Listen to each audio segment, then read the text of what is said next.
Five shocking reasons people faked deadly illnesses. Number 5. For cash. This is the first and most obvious reason a person might fake an illness. Imagine you have a family and become too sick to support them. Wouldn't it seem reasonable that someone might try to help you out in your time of need? Sadly, there are people out there who are perfectly willing to fake illnesses to dupe generous well-wishers. Mandy Hargraves was one of these people. A 34-year-old mother of two, Hargraves was estranged from her husband and struggling to make ends meet.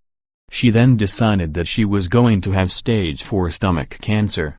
Her husband returned to her, and she put up a GoFundMe page for herself. It was remarkably successful, and a movement formed around her called Mandy Strong. Her kids were in on the scheme, as they were the first to model Mandy Strong t-shirts that started selling like hotcakes. In Valdosta, Georgia, where Hargraves lived, moms, cheerleaders, and other children could be spotted wearing Mandy Strong t-shirts, with one person wearing her t-shirt on a trip to Paris. Soon, cracks began to show in Hargraves' facade. Friends of hers released that doctor's appointments she was supposedly going to were all fictional. Biopsies, scans, and MRIs were all faked, and the authorities began to get wind of what was going on. On May 9, Hargraves was allegedly carrying pistols to a friend of hers for safekeeping when one went off, nearly killing her. Some believe that it was an attempted suicide. She turned herself in for fraud and her GoFundMe was taken down. She now faces a year in prison and possible $1,000 fine. Number 4. To get out of prison. The case of Stephen J. Russell is so famous that it inspired a movie, I Love You, Philip Morris. The Philip Morris in the title was the object of Russell's affections. The two met each other in a prison library in 1995. After they were released on parole later that year, Russell conned his way into a high executive position at a medical company, which he stole from to fund a lavish lifestyle for himself and Morris. From there, Russell engineered several daring escapes from prison so he could be with Morris. In 1998, he came up with his most elaborate plan yet, a 10-month deterioration from AIDS. Being openly gay, he easily got prison officials to believe him. He quit eating and took laxatives so he would waste away. He read about AIDS and faked textbook symptoms. He even wrote fake medical files on a prison library typewriter and sent them to the prison's own internal system. His fraud went so well that none of the prison doctors ever actually tested him for AIDS. He then pretended to be his own doctor over the phone with prison officials. They agreed to let him out of prison to participate in a non-existent medical program. Finally, 3 weeks later, as the fake doctor, Russell called the prison and informed them that he had died. He then went back to be with Morris. He was caught again and is now serving a 144-year prison sentence. Number 3. To gain internet attention. Faking illness to get views online is so common that psychiatrist Mark Feldman coined the term Munchausen's by internet in 2000, referencing the mental condition Munchausen's disorder in which patients feign illness for attention. Bloggers have been doing this since the beginning of the internet, and due to the anonymous nature of the web, it's often hard to prove them wrong. One of the most high-profile cases of a blogger faking illness for attention and internet sympathy was David Rose, a 24-year-old man who pretended to be both deaf and quadriplegic as a result of cerebral palsy. His case inspired thousands, and the fraud grew larger and more complex. Kim Kardashian retweeted one of his quotes. He wrote a blog called Dave on Wheels, and had a Facebook page and a Twitter, all of which had huge numbers of followers and readers.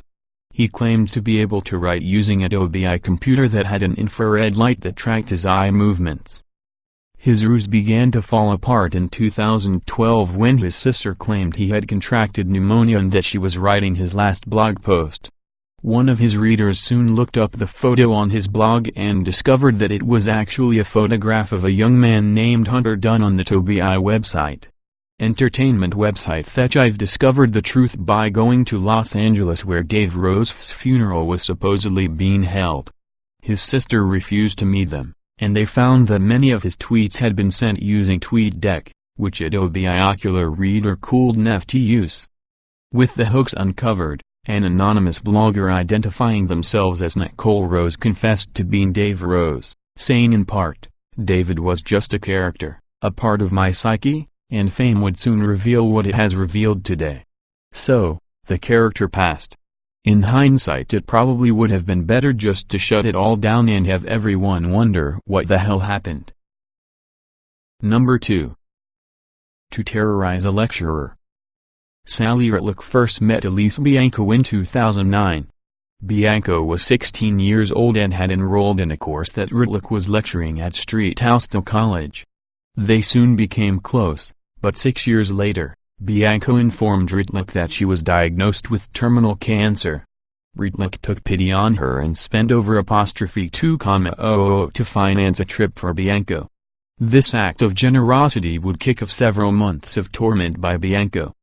According to Ritlick, Bianco told her she had just 3 months to live after being diagnosed with a malignant tumor in 2015.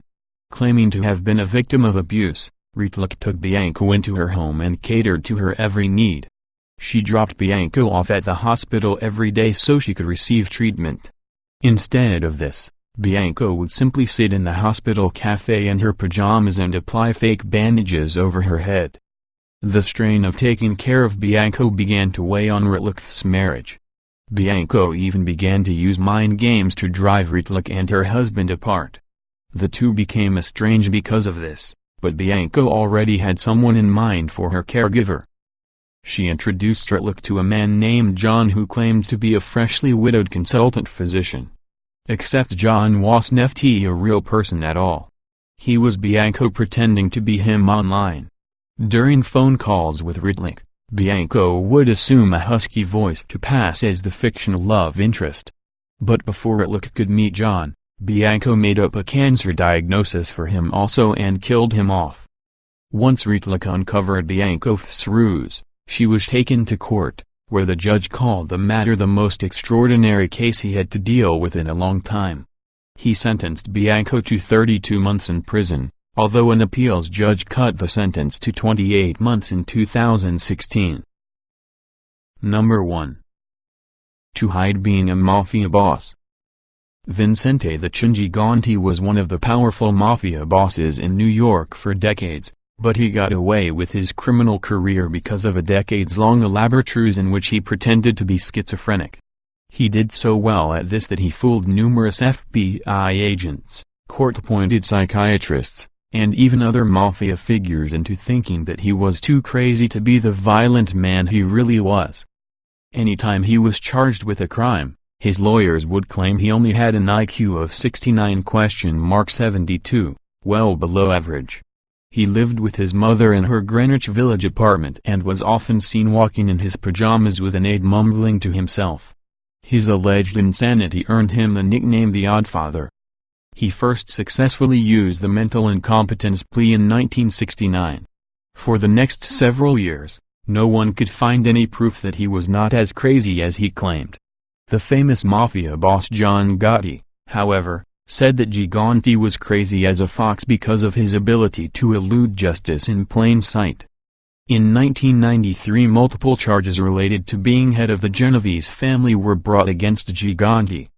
Despite his lawyers claiming that he had been in psychiatric hospitals 28 times from 1969 to 1995, he was judged competent to stand trial in 1996.